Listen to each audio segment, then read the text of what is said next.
susubukan natin manilip ng ating mauulam dito sa dagat ng Masinloc, Zambales. At ito, ang ating buena mano ngayong gabi. Patay kang samaral ka. Ayan mga kasilip, at meron pa palang katabi to na nakahilata at nakahiga sa buhanginan mga kasilip. Buti na lang ay napansin natin agad at napakaamo nilang dalawa. Patay kang samaral ka.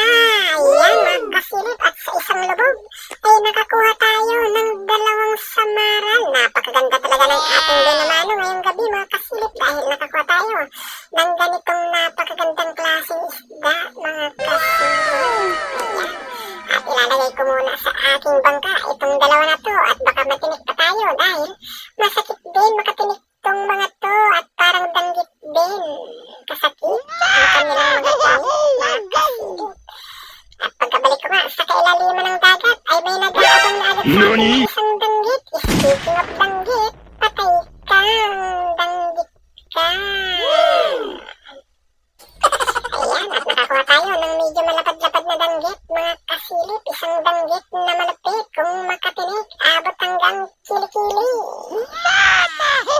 Ilagay na natin sa aking mahiwagang bangka para hindi na makapinsala, baka makatinig pa to mga kasilip. Kada isang lubog, pag-awa natin meron tayong dalang isda, okay na yun. Pero pag minamalas-malas tayo, wala pa tayong makikitang isda. At ito, nakapulot tayo dito ng isang babaeng alimasag. Pero tinitignan natin yung paligid at baka may katabi pa mga kasilip. At meron ng katabi isang blue crab. Ayun o, patay kang blue crab ka. Ayan. At meron pang dalawang danggit mga kasilip. At ilalagay ko muna sa bangka itong alimasag na to, at baka masipit pa tayo bago natin panain at tirahin itong dalawang magkatabing danggit na to mga kasilip. Ayan. At unahin natin itong isa. Patay kang danggit ka. Sandali ka lang at isakasa ko muna itong aking mahiwagang pana. Sana all. Ayan. Patay kang danggit ka. Ayan, sa isang lubog, dalawang danggit at isang napakalaking blue crab ang ating nakuha mga kasilip. Wow! Incredible! Napakaganda ng ating mga binamano dahil sunod-sunod ang mga nagpapakitang pang-ulam sa atin ngayong gabi. At malilibre na naman ang ating pang-ulam mga kasilip. Ayan o, napakasarap nitong sariwang danggit na to. Huwag lang tayong matitinig dahil sigurado ako abot hanggang liki-liki o kilikili. Baka lamigin pa tayo sa ibabaw ng bangka. Patay kang Gago! danggit ka. Ayan o, at nakakuha na naman tayo dito mga kasilip ng dalawang pirasong danggit. At nakakaipon-ipon tayo ng mga manayubyog o danggit na napakasarap pong daingin yan mga kasilip, dahil first class yan na pangdaing. Napakalanamnan at napakabango niyan habang piniprito. Ayan, at nilagay ko na sa bangka at baka madali pa tayo. At pagkabalik natin sa lalim ng tubig, napakatapang na blue crab ang sumalubong sa atin. Uy! At muntik pang nadali ang ating kamay, pero hindi siya umubra sa atin dahil dati tayong ninja at mas magaling tayo Gago! sa alimasag na to. Kaya nadakma natin. Ayan o, at meron pang isang klase ng alimasag o alimangong bat. Tapos banda rito ay meron pinatos bat. Ayan o, yung pang-aquarium na isda mga kasilip, at napakaamo. Pero hindi muna natin yung kinuha dahil napakaliit pa. At papalakihin muna natin kung tayo pa ang makakakita sa kanya. Ang ginagamit ngayon, utak, hindi puso. Malaki na siya, tulad nitong isa na to, maliit pa. Papabayaan muna natin silang lumaki at maghahanap na lang tayo ng ibang masisilip. Tulad nito, isang danggit. Patay kang danggit ka. Ayan, at nakakuha na naman tayo ng isang malapad-lapad na danggit, mga kasilip. At naiipon ang ating mga pang-ulam at pangdaing na danggit. Tapos banda rito ay may makahalata o nag-aabang na isang napakalaking blue crab. Ayan o.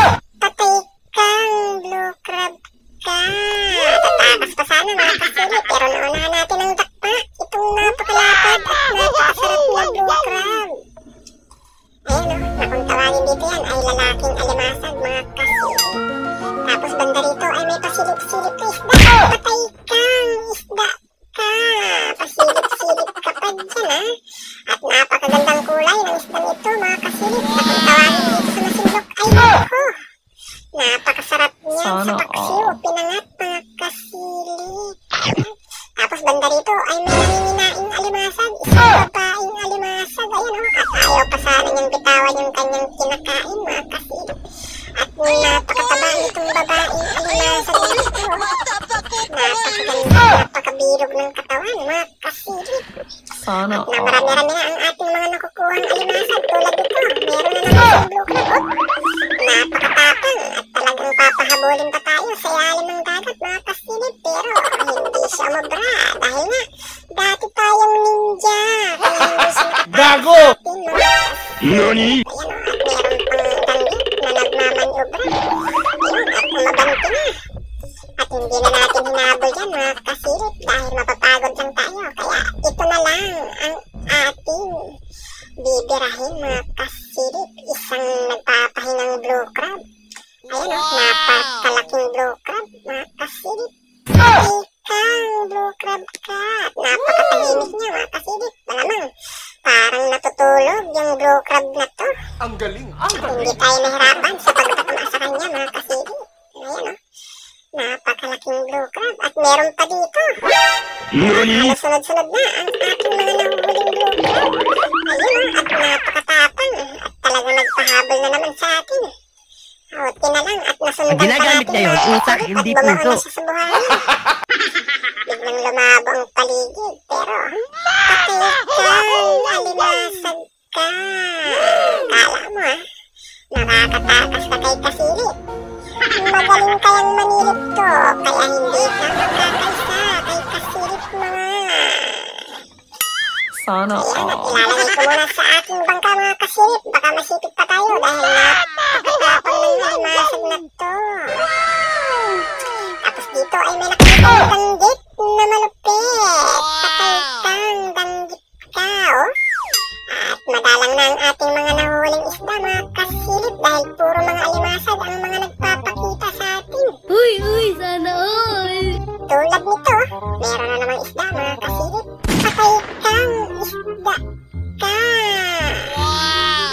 Ayan, at nakawala pa mga kasilip. Isang pakmulyawon, yung kulay dilaw na yun kung tawagin dito sa masinlok. At babalikan natin dahil sayang.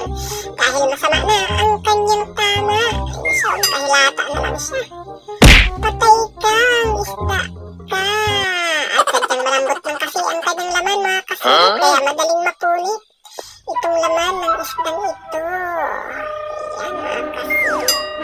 Tapos dito meron tayong nakita na isang napakalapad na kanuping o lugso na nakasandal sa bato. Nagpapahinga siya dito. Patay kang kanuping ka. Ayan mga kasilip oh. At napakataba at napakalapad na Uy, lugso sana ang all! ating nahuli dito sa buhanginan na nakasandal sa bato. Ayan, at napakasarap nito. Siguradong maglalapot at puputi ang ating sinabawan. Pag ganito ang Sana isda all. na ating isisigang mga kasilip. Napakalaking kanupi. At nakakuha pa tayo ng isang blue crab mga kasilip bago tayo umahon. At meron pa tayong nakuha talagang isang blue crab. Ayan. At aahon na tayo mga kasilip dahil alas 12 na ng hating gabi. Kaya uuwi na tayo mga kasilip. Ayan. At ito yung nakuha kong porcupine pattern o yabot-yabutan kung tawagin. Uuwi na ang inyong kasilip dahil meron na tayong pang-ulam mga kasilip. Ayan na. Pauwi na ako. At muntik pa akong naubusan ng gasolina dito mga kasilip. Kaya dali-dali akong pumunta sa harapan ng bangka. At buti na lang ay nakaabot pa tayo sa gilid at hindi tayo nagsagwan mga kasilip. At ito na yung aking mga nahuli. Nabiyaan tayo dito ng isang plangganang isda at alimasag. Ayan mga kasilip.